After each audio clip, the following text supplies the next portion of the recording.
Bienvenidos. Hoy vamos a hablar de los procesos de construcción de la subjetividad, específicamente de la estructuración psíquica según la teoría de Sigmund Freud. Sigmund Freud fue un médico neurólogo austríaco de origen judío, es considerado el padre del psicoanálisis y también es uno de los mayores exponentes de las figuras intelectuales del siglo XX. Nació en 1856, murió en 1939 y su teoría del psicoanálisis se enfoca en el estudio del inconsciente, la importancia de la sexualidad y la infancia en el desarrollo psicológico, así como la dinámica de las relaciones interpersonales. Freud estudió medicina, psiquiatría, se interesó especialmente en lo que es la neurología y en las enfermedades neuróticas. Realizó estudios sobre la histeria, ¿sí? Esto se trata de manifestaciones propias de una enfermedad grave, pero que cuando las pacientes iban a realizarse los estudios médicos, allí los médicos no encontraban causas físicas que provoquen estos síntomas, ¿no? Por ejemplo, una persona que perdía la vista, pero no había tenido dañados los nervios ópticos, lo mismo con personas que perdían la movilidad de un brazo sin haber sufrido algún accidente o alguna enfermedad severa. Bueno, en 1885 Freud estudió en París con Jean Charcot, que fue considerado el pionero de la hipnosis, ¿sí?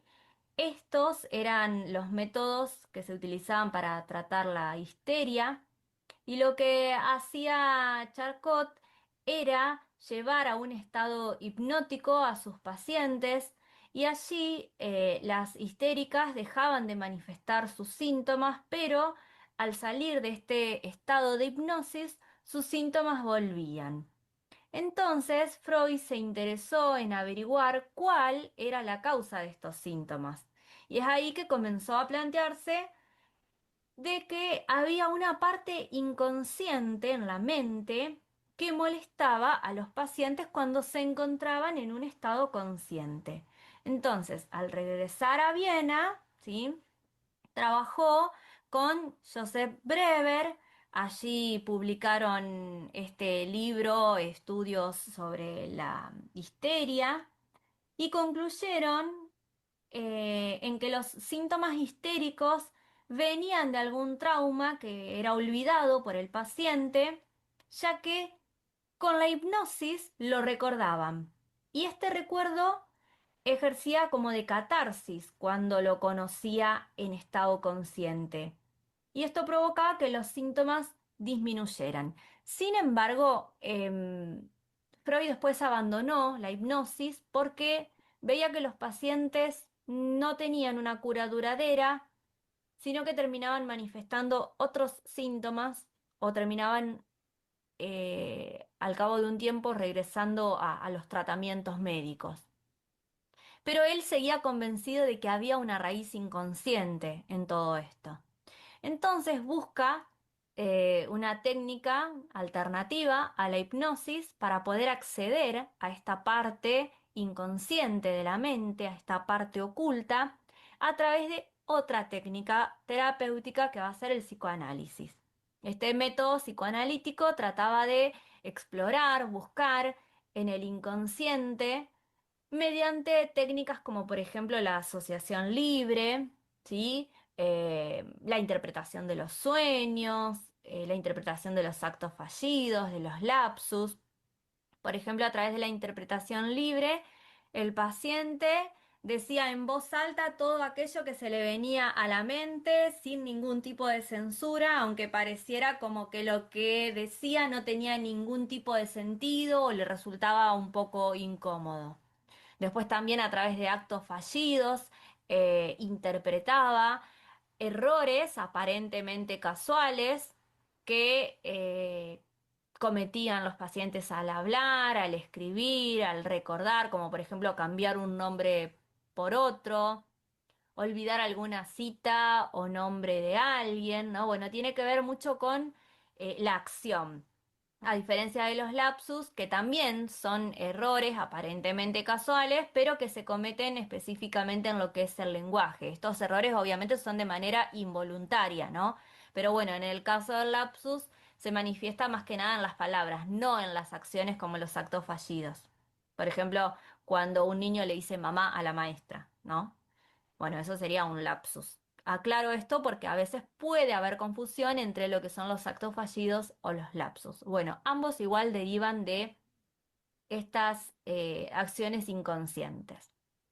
Entonces, a través de esta técnica terapéutica del psicoanálisis, el analista va a dialogar con el paciente con el propósito de que el paciente pueda reconocer cuáles son estos conflictos inconscientes que le generan malestar para poder comprenderse a sí mismo, para traerlos a la conciencia, ¿sí? Pero bueno, acá encontraba un problema que era que la mente de este paciente se resistía a este ejercicio de asociación libre, ¿no?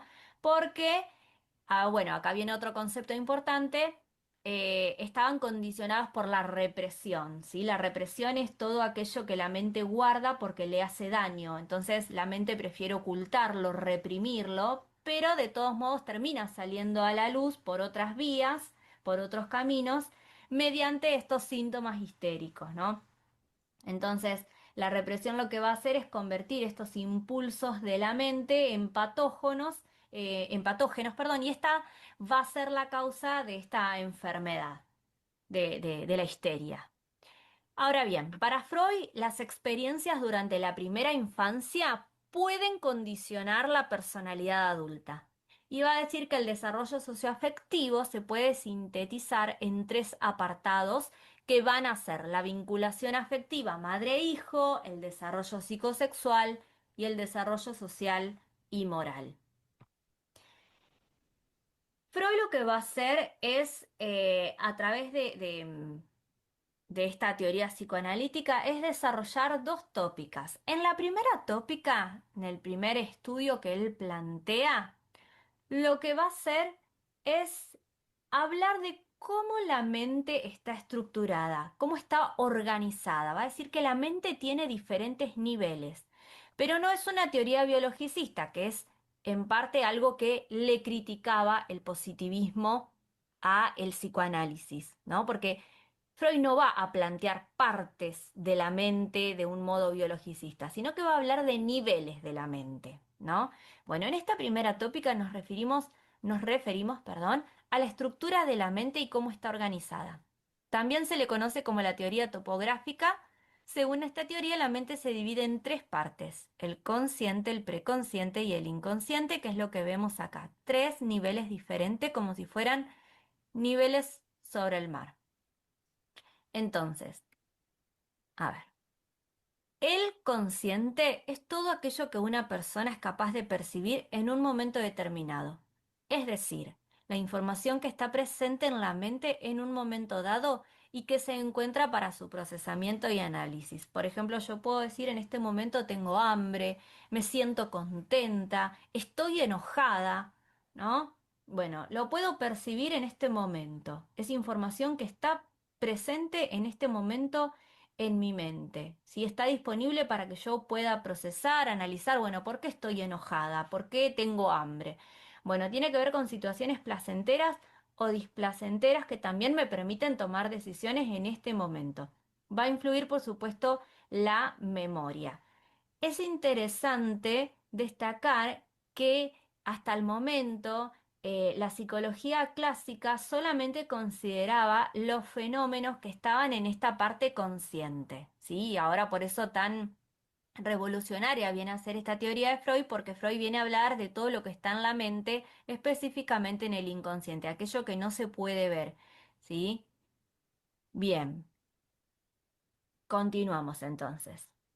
Ahora, por debajo del nivel del mar va a estar todo aquello que está en el preconsciente. O sea, es todo aquello que se encuentra en la mente, pero no está presente en la conciencia en un momento determinado. Sin embargo, esta información puede ser recuperada con facilidad. Por ejemplo, una fecha de cumpleaños, un aniversario, em, otros recuerdos que tengan larga duración, como por ejemplo una información aprendida como un conocimiento académico, la fecha en la que se descubrió América, em, la fecha de la revolución por la independencia, ¿no? Bueno, es información que fue aprendida y que quizás tengo que hacer un poco de esfuerzo para traerlo a la conciencia, ¿sí? Para poder recordarlo. O tiene que ver también con datos cotidianos, números de teléfono, direcciones, bueno, todo esto va a estar en el preconsciente. O sea, está disponible si yo hago un poco de esfuerzo por recuperar esa información. Ahora bien, en el iceberg va a haber un nivel del mar que va a estar más oscuro, como veíamos, que es aquello que está en el inconsciente, ¿sí? Es el lugar donde se almacenan todas aquellas experiencias, pensamientos, deseos y emociones que no son accesibles directamente a la conciencia. Es decir, todo aquello que no se encuentra disponible para el procesamiento consciente en un momento dado. Según Freud, el inconsciente es la fuente de la energía psíquica, la cual impulsa el comportamiento humano. Es la parte más importante de la mente, ya que es el lugar donde se encuentran las raíces de los conflictos psicológicos. Ahora bien, fíjense que el inconsciente es lo que ocupa la mayor parte de la estructura del iceberg, ¿sí? O sea que la mayor parte de nuestra mente es inconsciente. Ahora bien, como decíamos antes sobre este concepto de represión, ahí va a haber una fuerza, ¿sí? De desalojo de todos aquellos contenidos que fueron vividos como displacenteros para el sentir consciente. Todos aquellos contenidos que en su momento fueron sentidos displacenteros, no es que desaparecieron, sino que fueron reprimidos, ¿sí? Y va a decir Freud que fundamentalmente estos contenidos reprimidos que fueron vividos con displacer, fundamentalmente están ligados a lo que es la historia sexual infantil de las personas. Entonces, este proceso de represión no es que suprime ni destruye todos aquellos contenidos displacenteros, sino que van a formar parte de lo inconsciente, ¿sí? Sin embargo, todos estos contenidos van a cobrar mayor fuerza y van a intentar retornar a la conciencia, van a intentar retornar aquí a la conciencia. Va a decir que lo reprimido siempre vuelve a retornar, pero que a causa de la represión, ¿sí? De esta censura, lo va a hacer por un camino distinto, por un camino indirecto, y que va a ser también en una forma desfigurada, ¿sí? A través de las formaciones del inconsciente, como son, por ejemplo, los síntomas, los sueños, los actos fallidos, los lapsus que nombrábamos hoy. Entonces, las representaciones inconscientes siempre van a estar ligadas a una pulsión. Y esta pulsión no es consciente nunca, siempre es inconsciente, ¿sí? Y deviene a través de una idea que lo representa, de un estímulo interno, somático. Y es interesante acá también que hagamos dos distinciones, que son la pulsión de vida, que es la que dirige a un objeto del cual se puede obtener una satisfacción, que está ligada a lo que es el principio de placer, ¿sí? Que tiene que ver con evitar todo lo displacentero. Por ejemplo, yo quiero comerme una hamburguesa en lugar de comerme una ensalada. Bueno, ¿por qué? Por este principio de placer, ¿no? Lo que le da más placer a mi cuerpo y a mi mente también es el gusto, el sabor, el olor de la hamburguesa y no de la ensalada. Y a la vez el principio de constancia que tiene que ver con repetir aquello que me da placer y seguir introyectándome de puro placer, ¿no? Em, Bien, como decíamos, este pulsión de vida entonces está ligado al principio de placer y al principio de realidad. Y también la pulsión de muerte que tiene que ver con que está ligada al síntoma y a su repetición. No tiene que ver con la muerte en sí misma, ¿sí? Sino que, por ejemplo, podrían ser las relaciones dañinas. Bueno, estas son exclusivamente del ser humano, ¿sí? Porque, como decíamos, no tiene que ver con la muerte en sí misma, eh, sino que tiene que ver con eh, regirse por un principio de placer que muchas veces terminan dañando a la persona. Bien, volviendo a lo que estábamos hablando del inconsciente, entonces todo el inconsciente se va formando a partir de los contenidos displacenteros que se fueron reprimiendo, ¿sí? Como dijimos, especialmente aquellos que están relacionados con la historia sexual infantil de las personas. Entonces, todos estos contenidos, todos estos deseos, estas representaciones, fueron alojados en el inconsciente y están regidos por una legalidad propia de este sistema que tiende a ser atemporal, o sea que no están ordenados cronológicamente, que tampoco se van a ir modificando con el tiempo y sobre todo que van a mantener la misma fuerza y la misma intensidad que le dieron origen.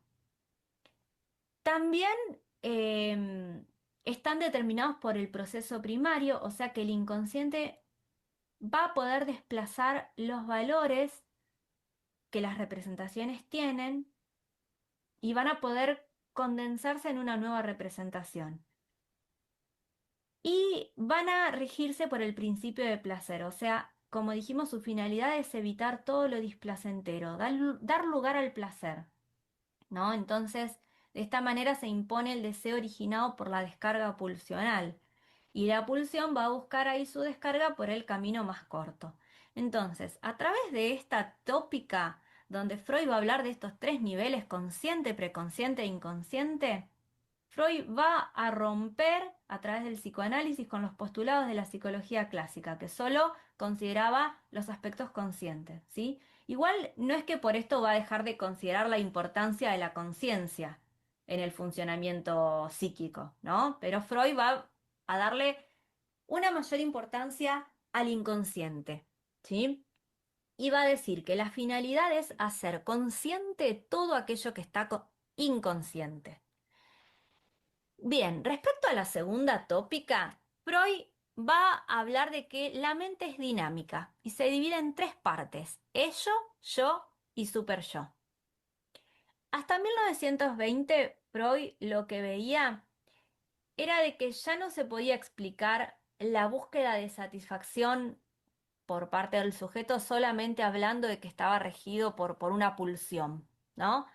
Sino que Freud seguía trabajando con sus pacientes y observaba que ellos repetían actos o ideas que no podían explicarse solamente por la búsqueda de la satisfacción libidinal o por el intento de dominar experiencias que le causaban displacer, ¿no? Dependiendo de una fuerza independiente y que era capaz de oponerse aparentemente al principio de placer. Entonces, es allí cuando se da cuenta de que la mente tiene esta dinámica, ¿no? Y hay una carga energética que impulsa al organismo hacia un fin determinado, ¿no? Que no es lo mismo que hablar de un instinto, porque el instinto tiene un objeto, un fin predeterminado. No, estamos hablando de las pulsiones, ¿sí? Esta carga energética que impulsa a la persona a hacer algo, a actuar de perdón, de determinada manera, sentir de determinada manera. Entonces, volviendo a la pulsión de vida, pulsión de muerte, Freud va a decir que en el ser humano conviven el deseo de la vida y el deseo de la muerte, el deseo de la supervivencia, de la aniquilación, así como simultáneamente también conviven el amor y el odio por una misma persona, ¿no? Bueno, y en 1923 va a escribir El yo y el ello, donde ahí va a hablar de que hay una instancia represora, yo, y sus operaciones defensivas son las que permiten evitar la angustia del sujeto y que éstas son mayormente inconscientes. Entonces lo que va a decir es que algunos aspectos del yo van a ser inconscientes. Vamos a mirar un poquito el iceberg otra vez. El ello, fíjense que se encuentra en el nivel inconsciente de la mente, se constituye por todo aquello que es heredado, innato, reprimido, y va a decir que es el polo pulsional de la personalidad y que está regido por el principio de placer. El ello va a decir que es el gran reservorio de la libido, esta energía dinámica de pulsión sexual, ¿sí? Cuando el niño nace, cuando el bebé nace, no hay una diferenciación entre el yo y el no yo. ¿Se acuerdan que cuando nosotros lo veíamos desde otras teorías, por ejemplo, desde teorías biologicistas o de teorías de desarrollo cognitivo, también entendíamos de que el niño no se diferenciaba, digamos, de la madre como un sujeto separado, ¿no? Entonces, el aparato psíquico de este niño recién nacido se va a constituir únicamente de ello, ¿sí? Por eso es que eh, el niño va a ser puro placer en un principio. El ello, tengamos en cuenta, como dijimos, que es inconsciente, por lo tanto también este caldero de pulsión de vida, de autoconservación, es lo que va a dar curso a este principio de placer. Y este ello nos va a manejar desde un lugar distinto a aquel en el que seríamos hasta incapaces de reconocernos, ¿no? Es como la parte oscura, inaccesible de nuestra personalidad. El yo, en cambio, se constituye por el ello y por los estímulos del mundo exterior. Pero acá, fíjense que en el ello decíamos que era eh, principio de placer. Bueno, en el yo, el principio de realidad ha destronado al principio de placer, ¿sí? Que regía el ello. Ahora, el yo lo ha sustituido por el principio de realidad. Entonces, lo que vamos a ver es que en el yo se integra al otro como objeto, se internalizan características del otro, se internalizan rasgos, ¿no? Acá ya hay una diferencia entre el yo y no yo, entonces se pueden controlar las demandas pulsionales, ya hay razón, reflexión, funciones de atención, hay percepción, hay pensamiento. Entonces se constituye a partir del modelo de otro humano por medio de las identificaciones, ¿sí? De internalizar características, de internalizar rasgos, de identificarse con el otro. Y se va a constituir a partir de las primeras relaciones objetales con las personas que cumplen las relaciones parentales. Y posteriormente también, después de atravesar el complejo de Edipo con otras figuras significativas, ¿sí? Entonces, principalmente, esta función perceptiva va a permitir el registro de un otro, con quien en sus primeros momentos se va a establecer un encuentro libidinal que va a ser el resultado de las sensaciones en la superficie de su cuerpo, como por ejemplo las caricias de la mamá, que le van a permitir su integración y luego su diferenciación, ¿no? Pero, ¿qué es lo que va a decir Freud? Es que el yo en realidad es débil porque su energía la recibe del ello. Verán como cuando uno dice, ay, esta situación es más fuerte que yo. Bueno, pero me pudo. El yo actúa con el principio de realidad, sí, pero también está regido por esta energía que recibe del ello, ¿no? Está influenciado también por el principio de placer. Pero ya hay una realidad, como dijimos, hay una razón, hay una reflexión. Y después tenemos esta otra instancia, el super yo, que tiene que ver con la aspiración a la perfección por la influencia de los padres, de los educadores, ¿no? Que se constituye conforme a un yo, a un super yo, perdón, parental, no al modelo de los padres, sino a lo que los padres nos enseñan, ¿sí? Y también es interesante destacar que se constituye a partir de el atravesamiento del complejo de Edipo, ¿sí? O sea, el sujeto a través de la declinación del complejo de Edipo va a renunciar a la satisfacción de los deseos incestuosos a causa de la represión. Y el complejo de Edipo se va a enfrentar con la prohibición paterna porque la figura del padre es el que encarna la ley. Por lo tanto, el super yo va a reaccionar contra los deseos del ello y va a transformar estos deseos en un proceso de identificación con los padres, a través de sentimientos tiernos, ¿sí? Que van a ser originados del yo, ya no del ello. Y al identificarse con su progenitor del mismo sexo va a poder constituir la base de su identidad sexual. Entonces se va a identificar, así como el padre debe ser va a decir, y a la vez va a encarnar la ley, ¿no? La prohibición, algo que está reservado solo para el padre, así como el padre no debe ser, ¿no? Que tiene que ver con la prohibición del incesto, que esto es lo que le va a permitir posteriormente internalizar otras normas culturales, ¿sí? Entonces, para sintetizar, el yo es lo que intenta establecer armonía entre las demandas del ello y el super yo. Del ello, el de este principio de placer, ¿no? Y del super yo, bueno, de lo que debe ser, de la ley, de la norma, de esta aspiración a la perfección. Y como dijo Freud, el yo es débil, ¿sí? ¿Por qué? Porque su energía viene del ello. Entonces, lo que va a decir Freud es que lo que era ello, yo, ha de ser. Bien, hasta aquí tenemos eh, una base de lo que son estas dos tópicas de Freud sobre la estructura y organización de la mente y la dinámica, ¿sí? En las siguientes clases vamos a seguir profundizando sobre estos temas, sobre estos conceptos, pero por ahora quiero que revisen la bibliografía, piensen también ejemplos y en las siguientes clases seguiremos trabajando con estos conceptos.